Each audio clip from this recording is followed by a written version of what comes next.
Une infirmière de l'équipe de soutien de l'ASPPN va vous présenter étape par étape la façon de charger une seringue sur un pouce-seringue Grasby MX26.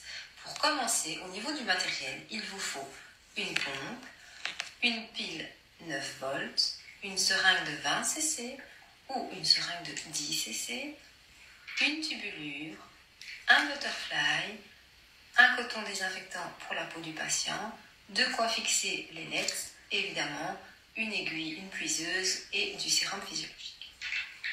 Alors pour commencer, vous prenez la pompe en main.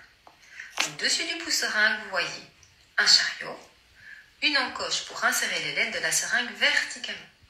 Celle-ci, mais pas celle-là. C'est bien la première que je montre. Une languette de fixation. En dessous du pouce-seringue, vous voyez une réglette millimétrée, un bouton rond et blanc, un régulateur de débit qui est calculé en millimètres par 24 heures avec un pas de vis ajustable et une lampe témoin clignotante. Vous avez préalablement préparé dans votre seringue la dose de médicaments prévue pour 24 heures. Il faut qu'il y ait dans la seringue un volume de liquide qui est compris entre 7 et 9 ml. Si ce n'est pas le cas, rajoutez du sérum physiologique. Vous alignez la seringue sur l'échelle millimétrée pour mesurer uniquement le liquide qui est contenu dans le cylindre de la seringue. Vous reportez cette mesure sur le pas de vis à l'aide d'un tournevis adapté. Si vous n'en avez pas, on peut utiliser une garde d'aiguille ou encore un trombone, ça peut fonctionner aussi. Vous pouvez maintenant connecter la tubulure et le butterfly et enfin purger cette même tubulure.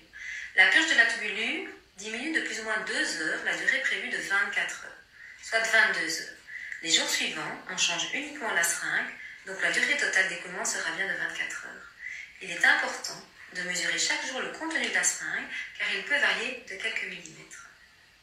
Vous déplacez maintenant le curseur noir par pression le long de la vis centrale pour l'adapter au volume qui est contenu dans la seringue.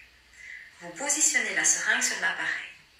Ailette de la seringue à la verticale dans l'encoche, bout du piston dans le curseur noir, fixez la seringue avec le lien noir tendu et insérez dans l'encoche jusqu'au bout.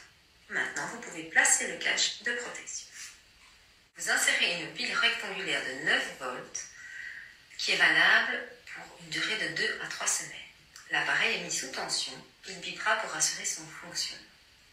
Pour la mise en marche, vous devez appuyer une fois sur le bouton blanc. Vous allez entendre l'entraînement qui se répétera régulièrement dans les 24 heures et vous verrez le témoin lumineux orangé clignoter une fois toutes les 30 secondes. Pour terminer, pour mettre l'appareil hors tension en cas de non-emploi, n'oubliez pas de retirer la pile. Il faut évidemment bien surveiller le point de ponction et changer le butterfly et ou la rallonge s'il y a une altération de l'intégrité du point de ponction, saignement, douleur, gonflement, ou encore obstruction de la lumière de la tubulure par un reflux de sang ou encore une précipitation des produits. Si une seringue de 10 cc avait un contenu insuffisant, vous pouvez évidemment utiliser des seringues de 20 cc.